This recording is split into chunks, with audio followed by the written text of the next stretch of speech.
being able to give people a memory that's going to last forever and portray ingredients and the reason why ingredients are so important to everyone's lifestyle that's purely the reason why I do it, is the memory creation and the message of getting good ingredients out there.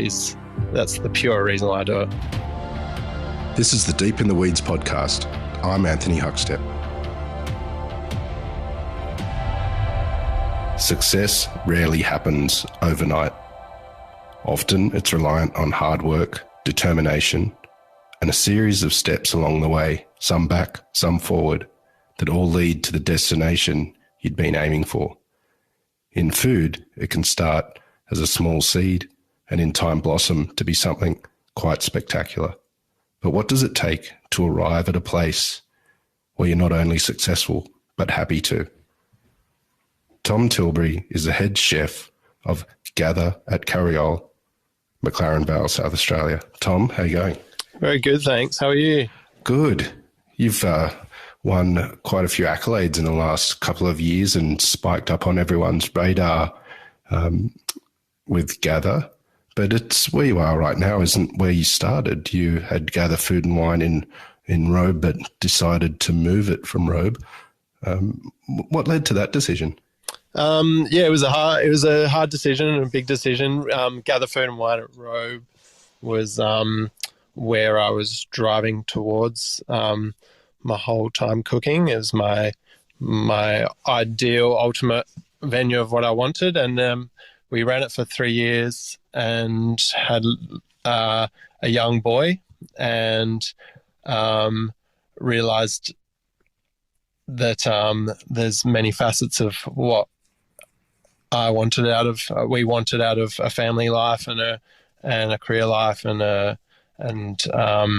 we made the decision to move mainly for his schooling and to open things up a little bit more and come up to a bigger sort of population. We just decided to move back to the city for that reason. So we're now living in the Adelaide Hills, just 20 minutes outside of the CBD. So it sort of opens us up to lots of different school options and stuff like that.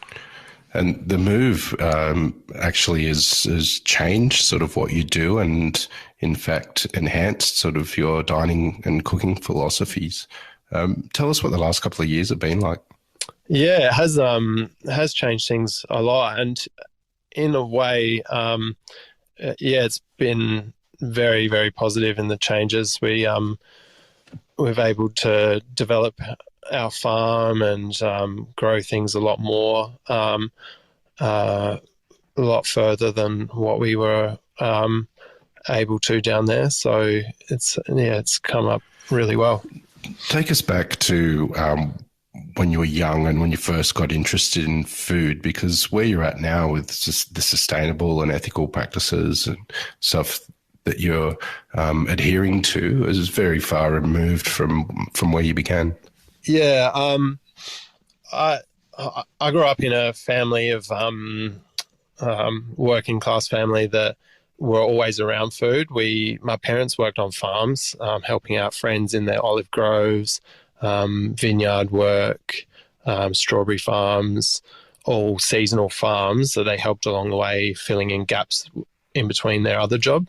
And that I remember from a young age, produce coming home into the house and just the smells and always cooking, always preserving something. It sort of just really grounded me in a food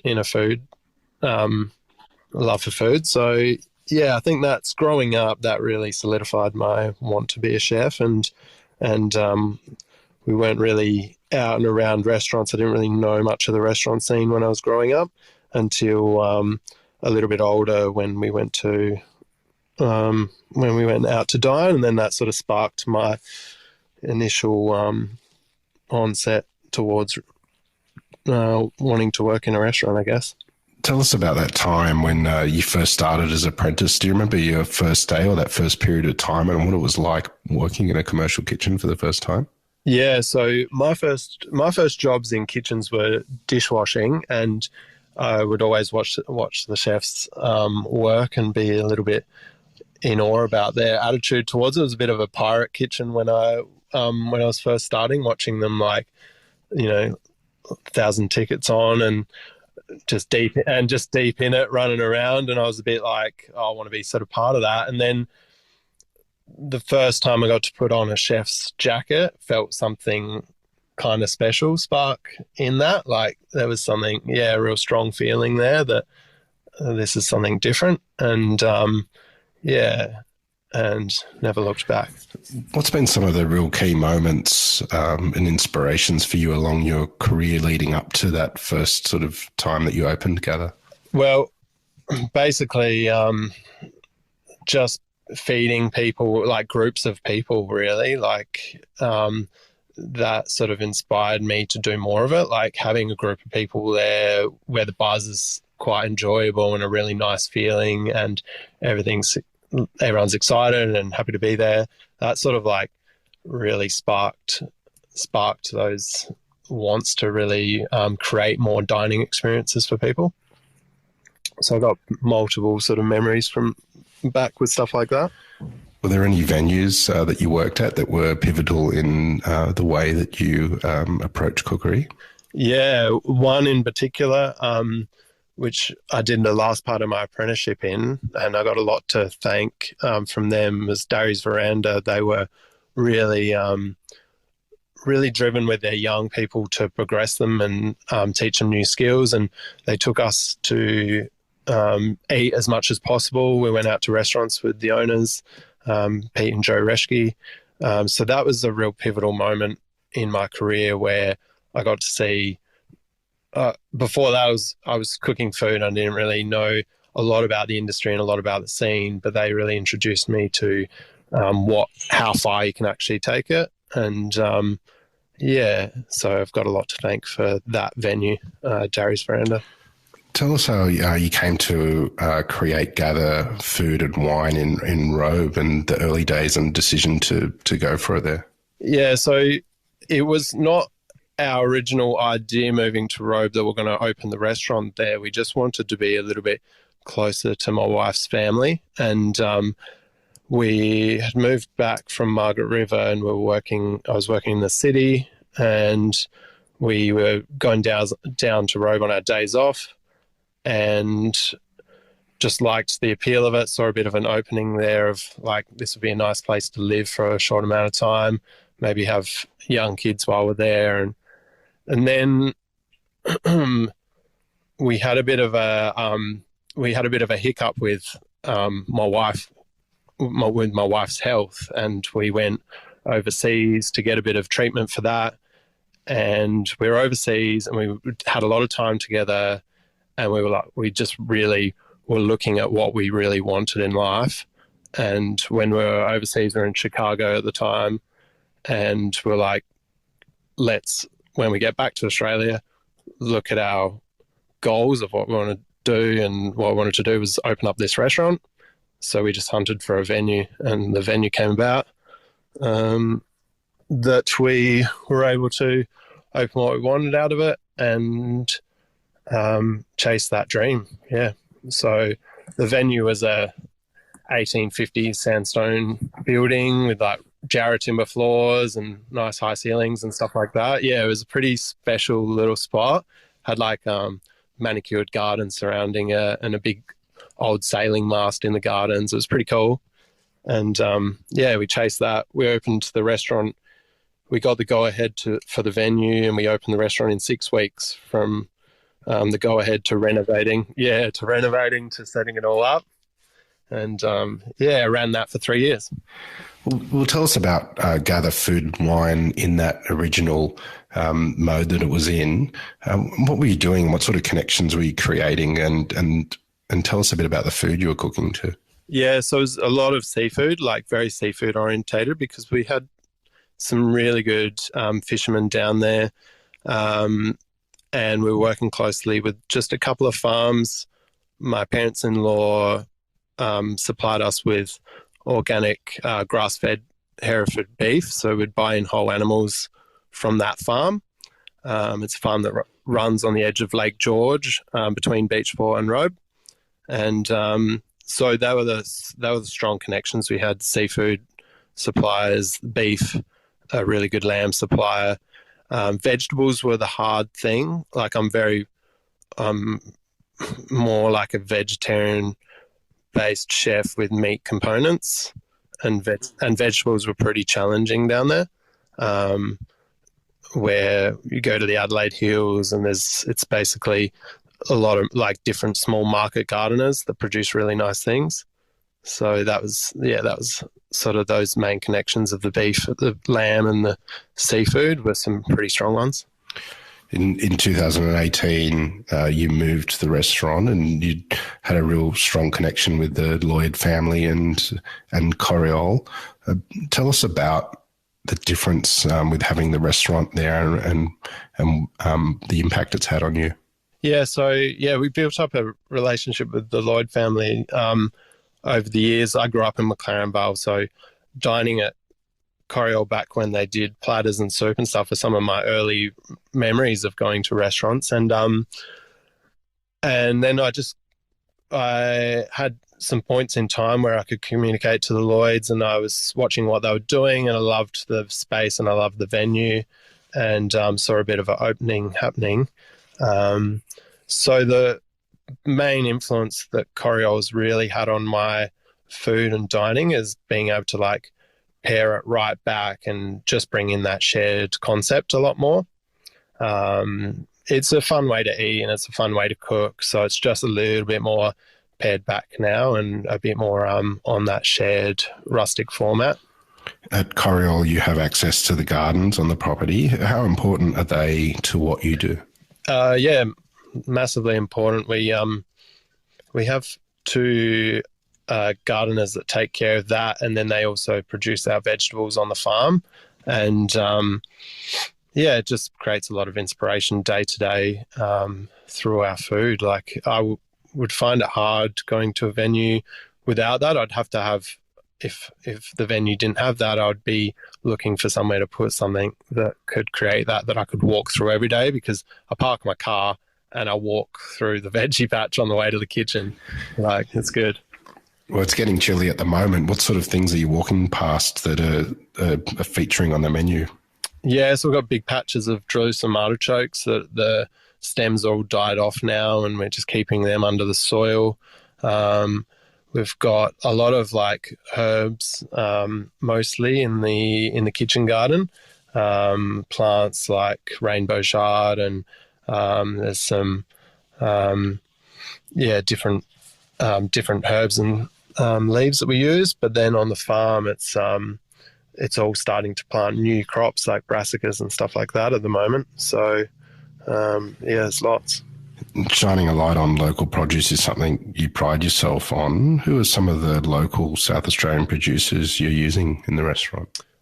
So we work with a few small seafood suppliers. Cape Calamari for squid, and the Yamba Aquaculture Abalone, and then mussels like Boston Bay mussels for our chicken. It's Nature's Chicken in the Adelaide Hills, doing fabulous things. Their chickens like just roam through the apple orchard, eating the apples that fall down. Like they're so flavoursome. They're like the best chickens. And then Naringa for more of our vegetables. So it's Naringa, Village Greens, and our farm. Our vegetables come from the restaurant. And then Nomad Farms for a bit of beef at the moment, and then we flex through beef suppliers depending on what's sort of available. Lamb, our vegetable farmers have a small herd of lamb that graze through, so we get lamb killed once a month through them. And they're the main ones. We really have a focus on sustainable produce, ethically harvested, even foraged fare, and the premises also uses solar power, recycled rainwater, and produces its own compost. Well, what's it like managing a venue and having that focus? What are the challenges involved trying to maintain that sort of level of sustainability? Well, there's not a lot of challenges at the moment because I think I'm very lucky that the Lloyds have a very similar mindset about what they want to put out. Like all the rainwater systems have all been set up. The solar panels have all been set up like already. So I think I've been quite lucky that I've found a family that are very similar minded. So it just becomes quite natural for us. With the veg growing and access to such amazing producers, how different is your cooking to the original incarnation of Gather? Has it evolved since then? Yeah, it has. Definitely the vegetables are our hero now, where the meat's sort of like enhancing the vegetables in a way now.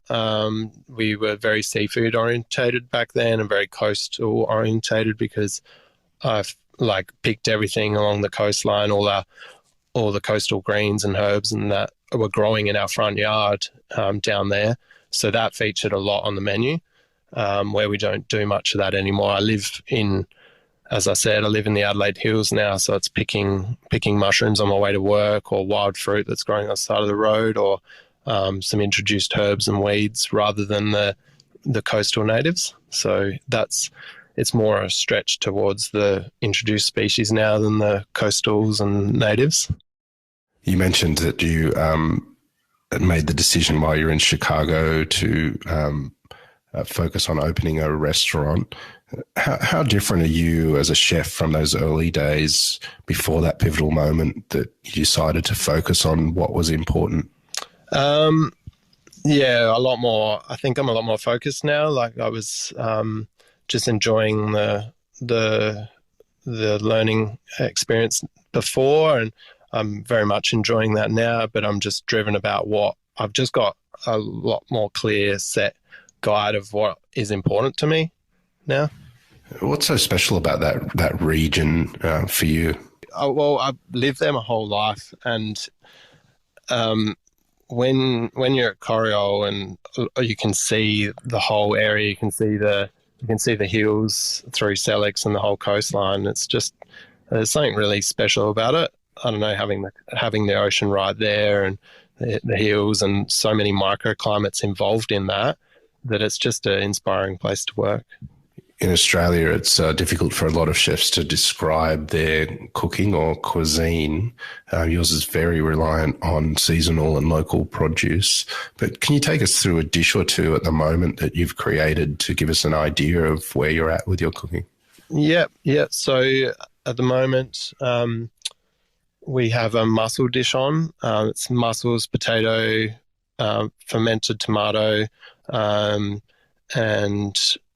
seaweed, and it's just like a broth, just a rich warm broth that's the mussels are taken out of the shell and the tomatoes are just unpeeled and shaved on a mandolin and cooked through that same broth, and it's just a real wholesome warming dish, and it's in a handmade bowl from McLaren Vale clay. It's just a real connection dish that people can hold and eat. Yeah, and then we've got a beef on the other side of the scale. We've got a beef dish on that's all different mushrooms prepared in different ways, some wild and some farmed from choice mushrooms in the Onkaparinga Hills.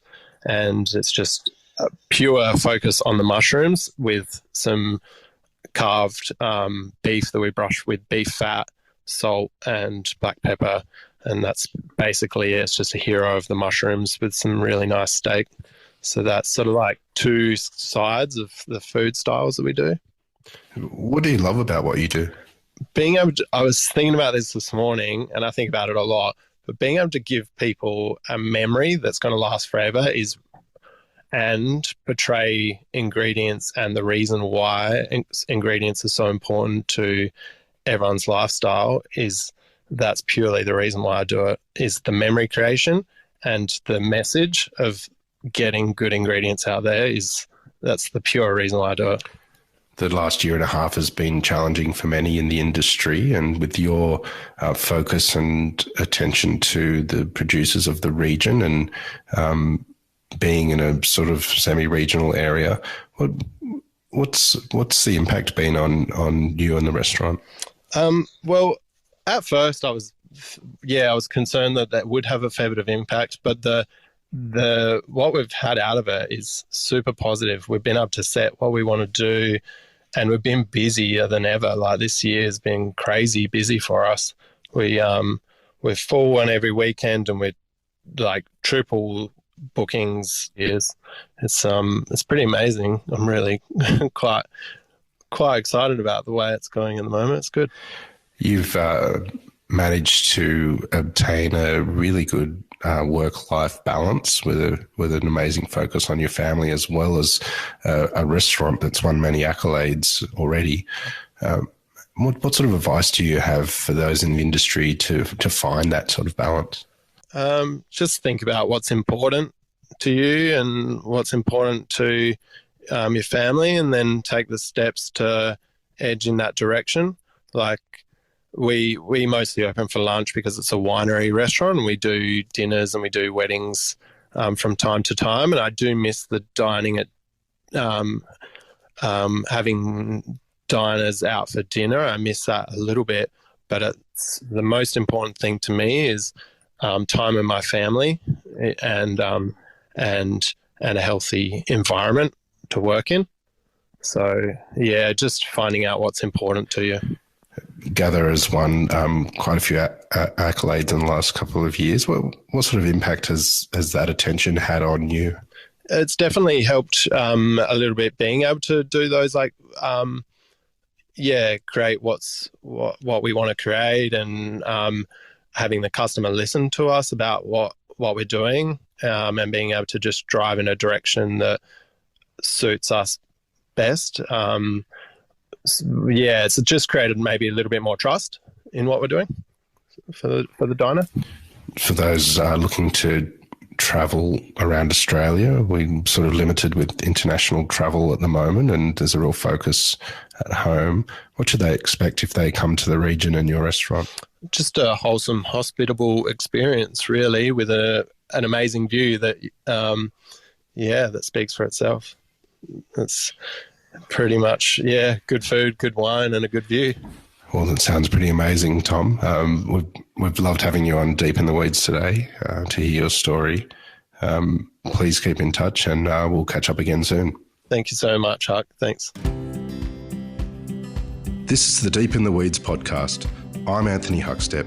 Stay tuned as we share the stories of Australia's hospo community, suppliers and producers in search of hope during this pandemic. Special thanks to executive producer Rob Locke for making this all happen. Follow us on Instagram at Deep in the Weeds Podcast, or email us at podcast@deepintheweeds.com.au. Stay safe and be well.